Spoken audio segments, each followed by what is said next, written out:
Hello guys, मैं अंजलि आज जो आपको स्टोरी सुनाने वाली हूँ ये एक्चुअली मेरी फ्रेंड ने मुझे शेयर की है। और ये जो घटना हुई है ये भी रियल इंसिडेंट पे बेस्ड है। और इसमें ये कहानी जो है वो हरियाणा से है।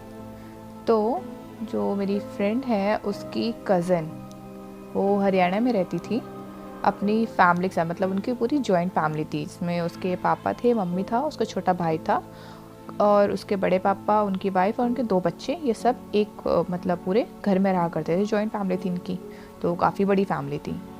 सो कज़न का नाम था कविता। तो चलो स्टोरी में आगे बढ़ते हैं। एक्चुअल में ये सब कविता के फादर के साथ हुआ था। क्या हुआ कि कविता के दादा की रिसेंटली डेथ हुई थी, मतलब हो गई। तो मतलब काफ़ी बुज़ुर्ग थे तो चल बसे। तो नॉर्मल सब जो भी रीति रिवाज होता है इनकी फैमिली का कर दिया। फिर वापस घर आए, फ्रेश हुए, सब अपना दुखी थे।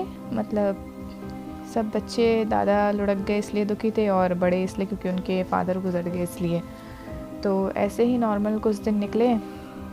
कहानी में थोड़ा ट्विस्ट आया। फिर सुनना अब क्या हुआ।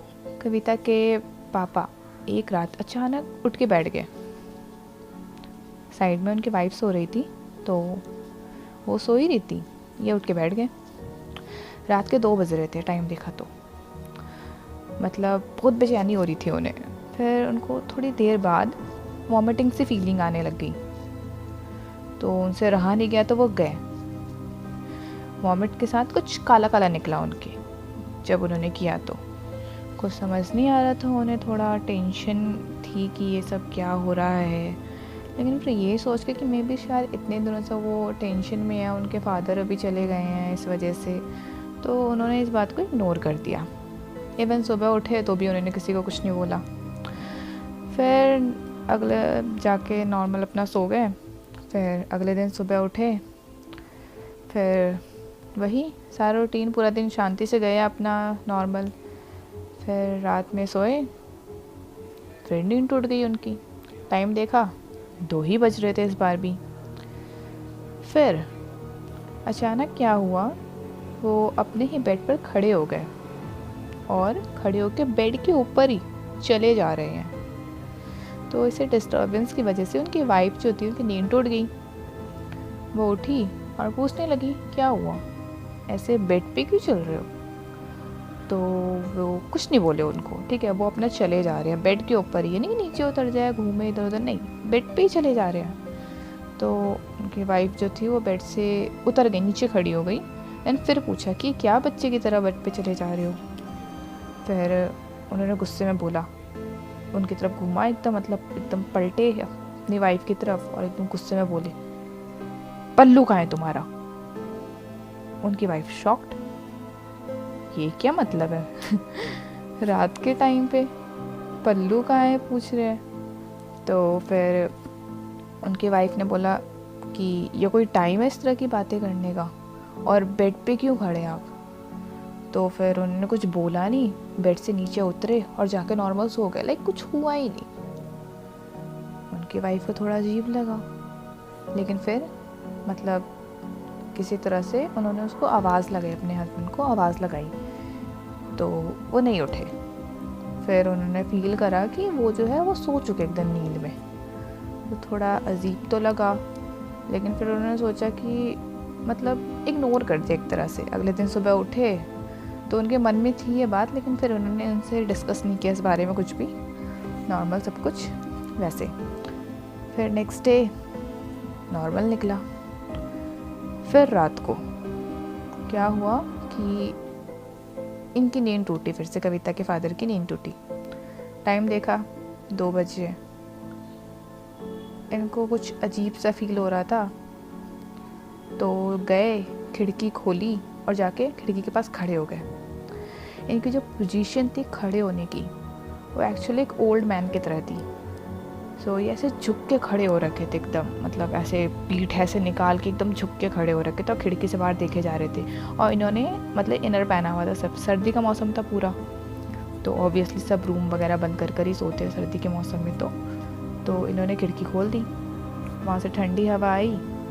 तो इनकी वाइफ को थोड़ा फील हुआ तो उठ गई, देखा बेड पे वो है नहीं। रूम में देखा तो देखा खिड़की के पास खड़े हुए हैं। तो खिड़की के पास खड़े थे तो फिर से इन्होंने पूछा कि वहाँ क्या कर रहे हो इतनी ठंड में, सो जाओ आके इधर। तो कोई रिप्लाई नहीं किया उन्होंने। फिर दोबारा इनकी वाइफ ने पूछा कि क्या हो गया है, कल भी ऐसे कर रहे थे आज भी ऐसे। तो फिर गुस्से में बोले, वो एकदम पलटे गुस्से में और बोला, तमीज़ नहीं है कि अपने से बड़ों से कैसे बात करते हैं। और बस इतना बोला गुस्से में, वापस चल कर आया और बिस्तर पे आकर सो गए।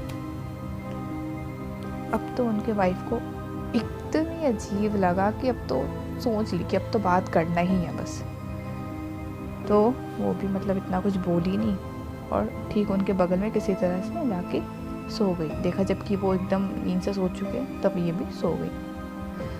तो सुबह उठी, फिर इन्होंने कोशिश करी कि अपने हस्बैंड से कुछ पूछ, मतलब कविता की मम्मी ने कोशिश करी कि वो कविता के पापा से ये सब बातें डिस्कस कर सके, लेकिन वो मौका ही नहीं मिला। क्योंकि पहले वो मतलब ये था कि वो जॉइंट फैमिली में थे, तो अब फैमिली में कोई भी बात फैलाने से बेटर है कि मतलब पहले आपस में सुलटा ले, समझा ले जो भी है। तो फिर क्या हुआ कि इनको सुबह से मौका ही नहीं मिला। फिर क्या हुआ कि नाश्ते का टाइम हुआ नॉर्मल, तो नाश्ता वगैरह सब ने कर लिया, सब उठ गए। फिर फैमिली में तो मतलब ये थे इनकी कविता की मम्मी और उसकी बड़ी मम्मी, तो वो लोग प्लेट्स वगैरह उठा रही थी सबके टेबल पे से। तो कविता के जो फादर थे उन्होंने नाश्ता कर लिया था, लेकिन टेबल पे बैठे हुए थे नॉर्मल। और वो ना उस चेयर पे बैठते नहीं थे, मतलब जो बीच वाली चेयर थी वो उनके दादा की थी एक्चुअली, जो मतलब नहीं रहे। तो उस दिन वो उसी टेबल पे बैठे थे। तो जब प्लेट वगैरह उठा रही थी तो उसी बीच इसकी जो कविता के फादर थे वो बीच में गुस्से में बोल पड़े दोनों को, मतलब अपनी वाइफ को भी और अपनी भाभी को भी, कि क्या बोलते हैं वही घूंघट जो भी, हाँ घूंघट क्या है तुम्हारा। मतलब हरियाणा की साइड होता है ना कि मतलब पूरा वो मतलब अपने से बड़े जो होते हैं उनके सामने सर ढक के रखते हैं, तो इसलिए थोड़ा मतलब गांव टाइप का जो इलाका होता है वहाँ पे इस तरफ ज़्यादातर होता ही है। तो फिर उन्होंने ऐसा बोला गुस्से में, तो उनकी वाइफ मतलब बोल पड़ी कि ये क्या तरीका है भाभी से बात करने का ऐसे। तो मतलब फिर वही मतलब जेठानी जी जो भी होता है उस तरह से बोला कुछ तो फिर उन्होंने बोला कि ये मेरा घर है, ऐसा मतलब एकदम गुस्से में बोला कि ये मेरा घर है, मैं जैसे मर्जी वैसे रहूँगा, जब मर्जी जहाँ जाऊँगा, जब मर्जी जहाँ आऊँगा, यहाँ आऊँगा मतलब। तो फिर उनकी मतलब जो भाभी थी और उनकी वाइफ दोनों को बहुत अजीब लगा। फटाफट उन्होंने प्लेट उठाया और निकल गए वहाँ से। फिर अब जब उनकी वाइफ को लगा कि अब तो हाथ से बात निकल रही है, क्योंकि बहुत ज़्यादा ही अजीब बिहेव करने लगे हैं 2 दिन से 3 दिन से, तो फिर बात जाके जो उनके मतलब कविता के जो बड़े पापा थे उनको पता चली। आपस में सबने डिस्कस किया कि ये थोड़ा ठीक नहीं लग रहा है वगैरह वगैरह। तो उन्होंने डिसाइड करा कि वहीं पास में ही, ज़्यादा दूर नहीं, थोड़ी दूर पर ही मतलब एक पीर बाबा का कुछ था, मतलब कोई पीर बाबा थे। तो उनके पास जाके उनसे सोचा कि मतलब जाके एक बार डिस्कस कर लिया जाए कि क्या है ये सब। एक्चुअली क्या है कि उनके जो दादा की डेथ हुई थी ना, तो उनकी 13वीं होती है, तो वो आने वाली थी, अभी आई नहीं थी। तो फिर क्या हुआ कि वो ऑब्वियसली वो करवानी ज़रूरी ही होती है। तो फिर मतलब ऐसे ही इन लोगों ने डिस्कस किया कि ठीक है, मतलब कविता के जो बड़े पापा और जो उनकी वाइफ है वो जाएंगे पीर बाबा के पास, बाकी घर पे रहेंगे, इन पे नज़र रखेंगे। तो एक बार कविता की जो मम्मी है वो रूम में गई उनको देखने, अपने हस्बैंड को देखने के लिए गई रूम में, तो वहाँ वो है ही नहीं, गायब वहाँ से। आके अपने जो मतलब क्या बोलते हैं उनको, जेठ जी को बताया, मतलब हाँ जेठ जी को बताया उन्होंने। तो फिर वो बोले कि कहाँ गए, मतलब नज़र रखना था उन पे, इस तरह से कहाँ चले गए वगैरह वगैरह। तो फिर कविता की मम्मी ने बोला कि कोई नहीं, मैं ढूंढती हूँ, आप लोग मतलब निकलिए यहाँ से और देर मत करिए, जाके पीर बाबा से एक बार मिलकर आ जाइए। तो निकले दोनों हस्बैंड वाइफ अपना बाहर। जब रास्ते में पहुंचने ही वाले थे तो क्या देखते हैं कि ठीक जहाँ पे पीर बाबा के ठीक मतलब जहाँ पे उनका जो भी मस्जिद या जो भी था, ठीक उसे गेट के बाहर कविता के फादर खड़े हैं और ऐसे स्माइल दे रहे उन्हें, एकदम क्रीपी सी स्माइल। तो ये दोनों हस्बैंड वाइफ शॉक्ड एकदम। तो फिर ऊपर से उनके थोड़ा पास गए वो, तो जो मतलब कविता के जो बड़े पापा थे वो कविता के पापा को छोटे बुलाते थे। तो फिर उन्होंने बोला, छोटे यहाँ क्या कर रहा है तू? तो उसने बोला कि छोटा नहीं हूँ मैं, बाप हूँ तेरा और ये घर मेरा है, मैं जब मन करूँगा आऊँगा, जब मन करूँगा जाऊँगा, तो मुझसे कोई मुझे इस घर से निकाल नहीं सकता है। फिर इतना ही सुन के दोनों की बत्ती गुल, दोनों मतलब जो बड़े पापा थे और जो बड़ी मम्मी थी, दोनों की बत्ती गुल कि ये क्या हो गया। जो उनके फादर वो तो चल बस से हैं। फिर बाद में वो जो कविता के जो फादर थे वो वहाँ से जाने लगे और ये दोनों पीछे पलट के उनको देख रहे थे। तो फिर कविता के बाबा ने जाते जाते कहा कि ये पीर बाबा भी मेरा कुछ नहीं बिगाड़ सकता, ये तुम ये सोच कर आए हो कि हाँ हमारी मदद हो जाएगी, ये मेरा घर है और ये मेरा ही रहेगा। ऐसा बोल के वो वहाँ से चले गए। तो अब तो ये दोनों क्लियर हो चुके थे कि जो उनके फादर जो चल बसे हैं वो एक्चुअल में तो चल बसे, लेकिन है यहीं पर उनकी रूह, और वो छोटे को लग चुकी है, छोटे मतलब कविता के फादर। तो ये लोग पीर बाबा के पास गए, सारा कुछ उनको जो भी घटना वगैरह हुई वो बताई और कुछ सॉल्यूशन की डिमांड की कि हमारी हेल्प करो, बहुत परेशान है, इस तरह से हम अपने छोटे को नहीं देख सकते हैं वगैरह वगैरह। तो उन्होंने कहा कि घर में जो 13वीं होने वाली है उस पर पूजा करवाने के लिए, और मतलब जो इनकी मतलब उनके जो फादर की मतलब कविता के जो दादा के जितने भी बिलोंगिंग्स थे उनको इकट्ठा करके मतलब जो भी नदी गंगा नदी में मतलब विसर्जित कर देने के लिए। तो फिर ये लोग मतलब घर गए, सारा को डिस्कस किया। तो क्या था कि 13वीं जो थी वो 2 दिन बाद ही थी, इनके दादा की 13वीं, कविता के दादा की 13वीं 2 दिन बाद ही थी। तो इन्होंने पूरी फैमिली में ये बात बता दी, मतलब कविता की जो बुआ थी, उनके फूफा जी जो थे वो, और भी जो भी थोड़े रिलेशन वगैरह थे उन सब ने बता दिया ऐसे ऐसे कि कविता के फादर के साथ ये हो रहा है, मतलब जो उनके फादर जो है वो मतलब उनकी रूह जो है वो इन पर आती है और इनको पजेस कर रखा है, इस तरह से मतलब सब कुछ डिसाइड किया। तो कविता की जो बुआ थी वो किसी को जानती थी, मतलब हरियाणा में रहते हैं, कोई तांत्रिक वगैरह थे कोई, शायद उतना क्लियर मुझे पता नहीं है। कविता क्योंकि उस टाइम छोटी थी तो उतना उसे क्लियर पता नहीं था। तो जिस तरह से उसने मुझे मतलब श्वेता को बताई और श्वेता ने मतलब मेरी फ्रेंड को बताया, मेरी फ्रेंड ने जिस तरह से मुझे बताया मैं उस तरह से नरेट कर रही हूँ। तो इस तरह से मतलब उसकी बुआ को पता था कि हाँ वो बहुत बड़े हैं, इस तरह की चीज़ों को वो मतलब हैंडल कर सकते हैं।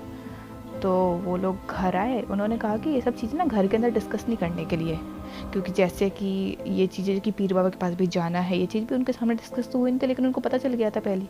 तो बुआ ने उनको पहले ही कह दिया था कि कोई भी बात जो होगी उनसे रिलेटेड वो घर में डिस्कस नहीं करने के लिए। तो और जब भी कोई भी बात डिस्कस होगी तो एक जना कोई भी उन पर नज़र रखेगा। तो सारे रिलेटिव्स जो थे वो घर पर आ गए, कुछ लोग 13वीं से 2 दिन पहले मतलब शाम तक आ गए, बाकी लोग सुबह। तो फिर पूजा वगैरह हुई, मतलब करवानी थी 13वीं के दिन तो करवानी थी। तो क्या हुआ कि नॉर्मल पूजा वगैरह सब कुछ स्टार्ट करने का टाइम जब हुआ तो कविता के पापा जो थी वो अचानक से रूम के अंदर बहुत ज़्यादा चिल्लाने लगे कि मतलब ऐसे बचाओ बचाओ मुझे करके बहुत ज़्यादा चिल्लाने लगे। अब सब लोग एकदम पूजा की मतलब तैयारी हो रही थी और ये एकदम सब लोग हड़बड़ा गए कि क्या हो गया। तो उन्होंने जो कविता के जो दादा जो उनके ऊपर पोजेस करा हुआ था, कविता के पापा को जो पोजेस किए हुए थे उनके दादा ने, तो वो बोल रहे पूजा बंद करवाओ नहीं तो छोटे नहीं रहेगा। तो फिर मैं इसको लेके चला जाऊंगा, इसको बंद करवाओ पूजा को। तो फिर क्या मतलब जो बड़े पापा थे उन्होंने, और जो भी फूफा जी और जो कुछ एक्स्ट्रा रिलेटिव में जो मेल्स लोग थे, उन्होंने कहा मतलब इशारे किए कि पकड़ने के लिए इनको, कि इनको पकड़ो, नहीं तो फिर ना पूजा हो पाएगी ना कुछ। तो फिर जैसे ही वो लोग आगे बढ़े, कविता के पापा जो थे वो और ज़ोर से चिल्लाने लगे एकदम दर्द में। तो उनके दादा जो थे वो उनको बहुत ज़्यादा मतलब अंदर से ही चोट पहुंचा रहे थे। तो फिर एकदम मतलब कभी कुछ कर रहे, कभी हाथ मोड़ मोड़ दे रहे पूरा अपना, इस तरह से कुछ कुछ कर रहे थे। तो फिर कि उन्होंने लास्ट क्या ही हुआ, बस पूजा रुकवानी पड़ गई इन सब वजह से, क्योंकि वो बहुत ज़्यादा मतलब हर्ट हो रहे थे इस वजह से। पूजा रुक गई, नहीं हुई पूजा, 13वीं की पूजा ख़त्म। 13वीं का दिन निकल गया। तो फिर अब क्या कर सकते थे, उनका टाइम जो था जिस वजह से उनको इस तरह से छुटकारा मिल सकता था वो तो निकल गया उनके हाथ से। फिर क्या हुआ कि बुआ ने मतलब इशारे में बात करने के लिए सबको बुलाया, कि कुछ लोगों को बोला कि घर पे रुकने के लिए, इन पर नज़र रखने के लिए, बाकी ये लोग बुआ जो थी, फूफा जी और बड़े पापा ये सब, और कुछ मेन और जो लोग थे वो सब बाहर गए घर के। तो पूरा डिसाइड हुआ कि ये लोग जो बुआ जिन तांत्रिक को जानती थी उनको बुलाएंगे। वो एक्चुअली बहुत पहुँचे हुए तांत्रिक थे और इन सब चीज़ों पे उनका बहुत अच्छा मतलब कंट्रोल कर सकते हैं। तो बुलाया उनको उन्होंने, मतलब बात करी उनसे, सोचा कि जाएंगे बात करने के लिए, क्योंकि इस तरह से अब घर में नहीं रह सकते हैं कि हाँ भाई हम ठीक है फादर ही है, लेकिन इस तरह से वो अपने ही बेटे को नुकसान पहुंचा रहे इस वजह से कि ये घर उनका है, वो मतलब ऐसे ऐसे बोल रहे थे जो। तो नॉर्मल फिर डिसाइड हुआ कि बुआ और जो उनके भाई है फूफा बड़े पापा सॉरी तो वो जाएंगे उन तांत्रिक के पास बात करने के लिए। तो फिर बुआ ने कहा कि जो ये रेगुलर बेसिस पे यूज़ करते हैं ना कोई भी एक सामान अपने साथ लेकर चलने के लिए, तो इस वजह से उनको मतलब जो भी उनका होगा अपनी शक्तियाँ उनसे पता लगा पाएंगे कि हाँ मतलब कितनी पावर है उनके पास वगैरह, जो भी इनका होगा अपना पता लगाने का। तो इन्होंने क्या करा कि जब से इनको दादा की जो रूह थी उन्होंने पजेस किया था, तो उनका मतलब कोई एक पर्टिकुलर ग्लास था जिनमें ये रेगुलर पानी पीते थे, कुछ पता नहीं पीतल का था किसी चीज़ का ग्लास था जिसमें इसके दादा रेगुलर पानी पीते थे। तो जब से इसके पापा को पजेस किया था इनके दादा ने, तब से वो उसी ग्लास में पानी पीते थे। तो उससे अच्छा कुछ और तो मिल नहीं सकता था, तो वो उठा के ले गया अपने साथ तांत्रिक के पास, कुछ दिखाया वगैरह। तो लास्ट में तांत्रिक ने बोला कि मतलब जो भी कुछ बताया कि हाँ बहुत पावरफुल है और ऐसे तो नहीं जाने वाली है, ठीक है, और उनके पास कोई ना जाए, पूरा इंस्ट्रक्शन दिया कि हाँ बहुत ख़तरनाक है, इस तरह से वो घर में किसी को नुकसान भी पहुंचा सकती है, मतलब पहुंचा सकते हैं ये सब वगैरह, तो थोड़ा डिस्टेंस बना के रखने के लिए, और ख़ासकर बच्चों को उनके पास ना जाने दिया जाए। अब घर में तो बच्चे थे ही, कविता थी, उसका छोटा भाई था, उसके बड़े पापा बड़ी अम्मी के 2 बच्चे थे, कई बहुत सारे बच्चे थे, ये ऊपर से 13वीं की वजह से और भी रिलेटिव्स आ गए थे उनके बच्चे थे। तो उन्होंने बोला कि बच्चों खासकर उनसे दूर रखने का। तो और उन्होंने डेट बताया कि मैं ठीक अगले दिन 10 या 11 बजे से कुछ टाइम बताया कि आऊँगा मैं। तो पूरी मतलब कुछ मतलब चीज़ें मंगवाई कि ये सब चीज़ें अपने पास रखेंगे, मतलब जो भी होगा वगैरह वगैरह। तो ये, और घर जाके इस चीज़ से रिलेटेड कोई कुछ डिस्कस नहीं करेगा, क्योंकि जब वो आएंगे तब उनका वहाँ होना, मतलब कविता के फादर का वहाँ होना ज़रूरी है। तो ये बात बोल के उनको मतलब भेज दिया। पता करा कि मतलब फ़ोन वोन करके कि मतलब कविता के फादर वहीं पर है या फिर कहीं उनकी बातें किसी तरह से उनको पता चल रही है कि हाँ वो किसी तांत्रिक के पास गए, और कहीं ऐसा ना हो वो एंड मोमेंट पे वहाँ से गायब हो जाए जब तांत्रिक आए तब। तो फिर पूरा कॉल वॉल कर लिया, पूछ लिया, पता चला कि हाँ उसके पापा वहीं पर ही है। तो फाइनली उसके कविता के फादर को कुछ पता नहीं चला। तो फिर नेक्स्ट डे तांत्रिक आए, पूरा उनको मतलब ऐसे पकड़ के रखा हुआ था सबने, और मतलब पूरा रस्सी से बांध रखा था, मोटी सी रस्सी से, पता नहीं कैसे कैसे करके उनको बांध रखा था कविता के फादर को। तो जब तांत्रिक आया वहाँ पे, उस मतलब जिस रूम में बांध के रखा हुआ था उन्हें, वहाँ आया तो जो कविता के फादर थे वो बहुत गंदी गंदी गालियाँ वगैरह देने लगे, एकदम मतलब बहुत ज़्यादा गंदी गंदी गालियाँ दे के उसको भगा रहे थे, पता नहीं क्या क्या बोले जा रहे थे कि तू निकालेगा मुझे घर से, मेरा घर है, तू कौन होता है मेरे घर में आने वाला, बहुत सारी ऐसी चीज़ें उनको, मतलब ना कहने वाली चीज़ें उनको कह रहे थे उस तांत्रिक को। और फैमिली में भी सबको गालियाँ दे रहे थे, जितने मेल्स लोग, क्योंकि फीमेल्स तो वहाँ पे नहीं थी, बच्चे भी नहीं थे, फीमेल्स भी नहीं थी, जितने मेल्स वगैरह सबको, मतलब अपने जो उनके बड़े बेटे थे, मतलब कविता के जो बड़े पापा और जो उनके जो दामाद थे, मतलब कविता के फूफा जी, सबको बहुत गंदा गंदा बोल रहे थे वो। तो फिर पूरी मतलब जो भी इनका रीति रिवाज तांत्रिक वगैरह का होता है पूरा ऐसा किया वगैरह। लास्ट में एकदम बहुत चिल्ला रहे थे, कविता के पापा को बहुत ज़्यादा चोट पहुंचा रहे थे, वो अंदर ही अंदर ऊपर से कुछ करे, कभी उंगली मोड़ दे रहे, कभी कुछ, मतलब बहुत चोट पहुंचा रहे थे।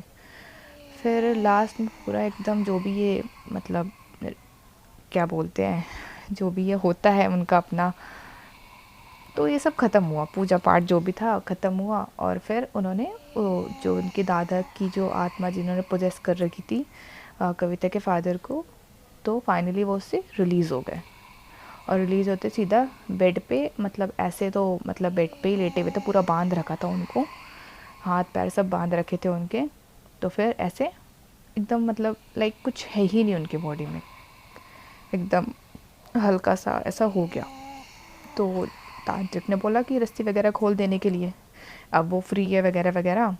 और एक मिट्टी का कुछ, नहीं शायद पीतल का, हाँ पीतल का एक कोई कलश था या कुछ था, उसको लाल कपड़े से बांध दिया और कहा कि इसको जितनी जल्दी हो सके आज के आज ही इसको नदी में जाके विसर्जित कर देने के लिए। और जो वो उनका जो फेवरेट गिलास था जिनमें वो रेगुलर बेसिस पे पानी पीते थे, उसको भी कहा कि उनके साथ ही विसर्जित कर देने के लिए। तो वो लोग मतलब क्या बोलते हैं, अब ये भी था कि कविता के फादर की ऐसी हालत थी, तो वो अब घर पे रुके या फिर विसर्जित करने जाए। तो उन्होंने कहा कि तांत्रिक ने कहा कि ज़्यादा देर नहीं करने का, इसको फटाफट जो भी है वो घर में बाकी लोग उनको देख लेंगे, तुम लोग मतलब जो भी है जाओ उसको कर कर आओ। तो क्योंकि जो मतलब रूह थी उनके दादा की वो बहुत ज़्यादा पावरफुल थी, इसलिए इसको ज़्यादा देर तक घर पे रखना इस तरह से ठीक नहीं है। तो वो लोग निकले, पूरा विसर्जित वगैरह कर कर आए सब कुछ। फिर तो चीज़ें नॉर्मल ही हो गई थी, बस ये था कि कविता के फादर की हालत बहुत ज़्यादा ख़राब थी अंदर से एकदम, मतलब बहुत ज़्यादा उनको ब्लड की वॉमिटिंग वगैरह होने लगी थी उसके बाद, क्योंकि उनकी हालत उनके दादा ने बहुत ज़्यादा ख़राब कर दी थी, अंदर से बहुत बीमार कर दिया था उन्हें। ऊपर से शरीर के ऊपर उनके बहुत सारे चोट वगैरह लगे हुए थे, हाथ की उंगलियां मतलब उंगलियों की हड्डियां टूटी हुई थी उनकी, इस तरह से एकदम हालत थी। तो इस चीज़ से रिकवर होने के लिए उसके पापा को बहुत ज़्यादा टाइम लग गया, मतलब कई 1 डेढ़ साल लग गया इस चीज़ से निकलते निकलते उसके फादर को। वेल अभी तो वो लोग एकदम नॉर्मल लाइफ जी रहे हैं। सो ये थी कविता के फादर के साथ हुई रियल बेस्ड इंसिडेंट जो उन्होंने उनकी फैमिली ने फेस किया। So guys thank you for watching the video, और अगर वीडियो पसंद आई तो please like subscribe and share, ज़्यादा से ज़्यादा शेयर करिए, ज़्यादा से ज़्यादा, और कमेंट ज़रूर करिए। और अगर आपके पास कुछ इस तरह की स्टोरियाँ हो, रियल लाइफ बेस्ड इंसिडेंट, या कोई भी अपनी कोई भी ऐसी स्टोरियाँ हो आपके पास या आपके फ्रेंड्स के पास, तो मुझे इस ईमेल पे शेयर कर सकते हैं। Thank you for watching the video again.